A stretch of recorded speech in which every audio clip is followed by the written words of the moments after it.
তাআলা আনহুর জামানায় আল্লাহ নবী সাল্লাল্লাহু আলাইহি ওয়াসাল্লামের যুলকদের একজন সাহাবী আব্দুল্লাহ ইবনে হুযাফা রাদিয়াল্লাহু তাআলা আনহু। এই হাদিস থেকে আপনারা বুঝবেন যে আমরা ইসলামের জন্য কতটুকু করছি আর তারা কতটুকু করছিল, কেমন ভাবে ঈমানের পরীক্ষা তার কাছ থেকে নিয়েছিলেন আল্লাহ পাক রব্বুল আলামিন। আর এই যুবক কেমনে পাশ করেছিলেন, ওমর ইবনে খাত্তাব রাদিয়াল্লাহু তাআলা আনহু জামানায় রোম সাম্রাজ্যের মধ্যে পাঠালেন সেনাপতি বানাইয়া। তখনকার রোম সাম্রাজ্য ছিল ভারত উপমহাদেশ থেকে অনেক বড়। এই রোম সাম্রাজ্যের বাদশা ঘোষণা দিলেন যে তোমরা কাউকে বন্দী করবা না, তোমরা কাউকে জেলখানার মধ্যে নেবা না। আজকের দিন আমার অর্ডার হলো কিছু মুসলমান আমার কাছে ধইরা আনবা, এই মুসলমানদেরকে আমি ঈমানের পরীক্ষা নেব, দেখা যাবে তাদের ঈমানটা কত বড় মজবুত। তখন বাদশার কথা অনুযায়ী লোকেরা ওই মুসলমানদের জামাতটাকে ধইরা রাজধানীর মধ্যে পাঠাইলেন।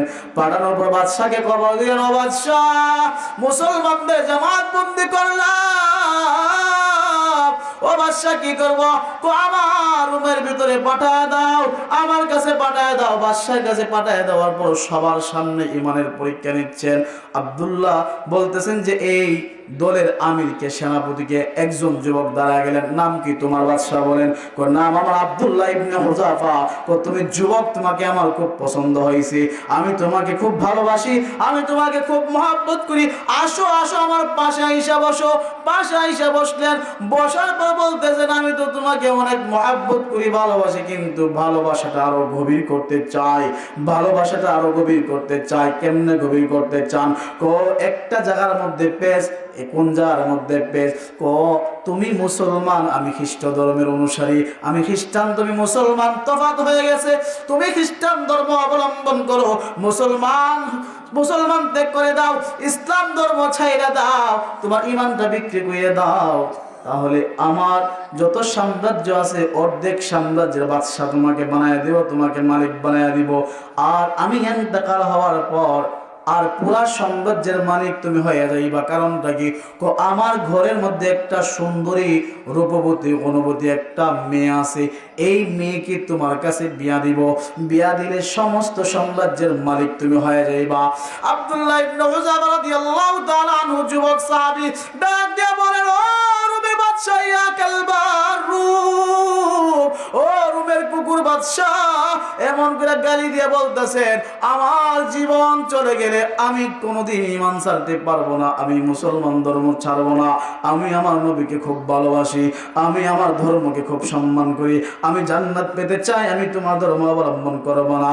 বাদশা রাগান্বিত হইয়া বললেন যে, ও আমার লোকেরা, জেলখানার মধ্যে ঢুকাও। জেলখানার মধ্যে ঢুকানোর পর বাদশা বলতেছেন যে, ও ডাক্তার, তুমি 1 সপ্তাহ যাইবে, সপ্তাহের পর সপ্তাহ চলে যাবে, যখন ক্ষুধার জ্বালায় চটপট করবে, কথা বলতে পারবে না, আমাকে জানাইবা। 1 সপ্তাহ যাবত কোনো দেখাশোনা নাই, জেলখানার মধ্যে বন্দি, তাই খাবার নাই, দাবার নাই, পানিও নাই, কিচ্ছু নাই, কথা বলতে পারতেছেন না। 1 সপ্তাহ পর ডাক্তার গেছেন, গিয়ে দেখেন আব্দুল্লাহ ইবনে হুযাফা কথা বলতে পারতেছে না। আব্দুল্লাহ ইবনে হুযাফা একবারে কথা বলতে পারে না, অবস্থা খুব খারাপ। বাদশার কাছে বললেন, বাদশাহ, আব্দুল্লাহ ইবনে হুযাফা মারা যাবে। বাদশাহ বললেন, তাড়াতাড়ি নিয়ে যাও, শুকরের গোশত নিয়ে যাও, আর মদের পানি নিয়ে যাও, পানি পান করবে, মদ খাওয়ামো, তাদের ধর্মে এগুলো হারাম, তাদেরকে হারাম জিনিস ভক্ষণ করামো। এই কথা বলার পর মদের পানি এবং শুকরের গোশত ডাক্তার নিয়ে সামনে গেলেন, সামনে দিলেন। দেওয়ার পর আব্দুল্লাহ ইবনে হুযাফা খাবারটা দিয়ে খুশি হইলে খাবারটা মুখের মধ্যে নেবে, এমন মুহূর্তে ডাক্তার ডাক দিয়ে বলবে, এ আব্দুল্লাহ ইবনে হুযাফা রে, তুমি কি জানো এটা কিসের খাবার? না না, আমি জানি না। অনেকদিন পরে খাবার পাইলেন, আবার ডিস্টার্ব দাও। বলতেছে ডাক্তার, বলতেছে এই খাবারটা হচ্ছে শুকরের গোশত এবং মদের পানি তোমাদেরকে দিলাম। আব্দুল্লাহ ইবনে হুযাফা এই কথা শুনে না রাগান্বিত হইয়া বললেন যে, এ ডাক্তার, না খাইয়া মরে যাব, কিন্তু তোমাকে একটা লাথি মেরে তোমার খাবার সহকারে তোমাকে এই ঘর থেকে বের করে দিব। যাও, আমার সামনে থেকে সরে যাও, তোমার বাদশাকে বলো আমাকে যা খুশি তাই করতে, কিন্তু আমি কখনো শুকরের গোশত এবং মদের পানি খাবো না। কেন? এটা আমার ধর্মে হালাল নয়, হারাম।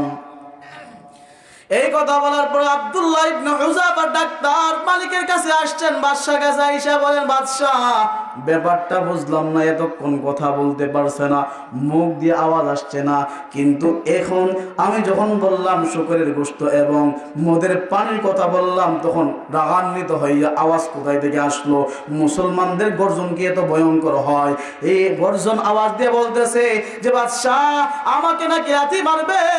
বাদশাহ রাগান্বিত হইয়া গেছেন, আগামীকালকে সকাল হলেই তোমরা লোক সবাইকে ডাকবা, লোক সকলকে ডাইকে তোমরা উপস্থিত লোকদেরকে বলবা আমার সামনে উপস্থিত হওয়ার পর বড় একটা ডেক্সি আনার জন্য।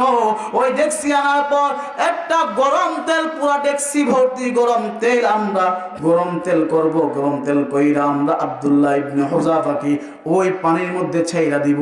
আব্দুল্লাহ ইবনে হুযাফাকে বললেন যে আসো আসো।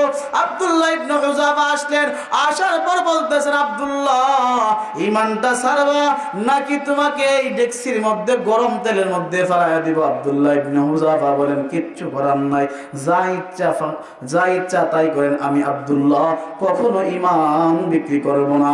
উলাইকাল্লাযীনা ইশতারাউল হায়াতাদ দুনিয়া বিল আখিরা ফালা ইউখাফফাফু আনহুমুল আযাব ওয়ালা হুম ইউনসারুন। আল্লাহ বলেন, যারা দুনিয়ার বিনিময়ে আখিরাতকে বিক্রি করে দিয়েছে, আখিরাতের ময়দানে তাদের শাস্তি হালকা করা হবে না, তাদেরকে কোনো সাহায্য করা হবে না। আব্দুল্লাহ ইবনে হুযাফা ডাক দিয়ে বলেন, ও বাদশা যা ইচ্ছা তাই করো। বাদশা বললেন, জেলখানা থেকে কয়েকজন মুসলমানকে নিয়ে আসো। কয়েকজন মুসলমানকে নিয়ে আসলেন। আসার পর আব্দুল্লাহ ইবনে হুযাফার চোখের সামনে একজন মুসলমানকে ডেক্সির মধ্যে ছাইরা দিয়েছেন। টকবক করে সাথে সাথে ডেক্সির মধ্যে ইন্তেকাল হয়ে গেছে, শহীদ হয়ে গেছেন। আব্দুল্লাহ ইবনে হুযাফা চোখের পানি ছাইরা কান্দে।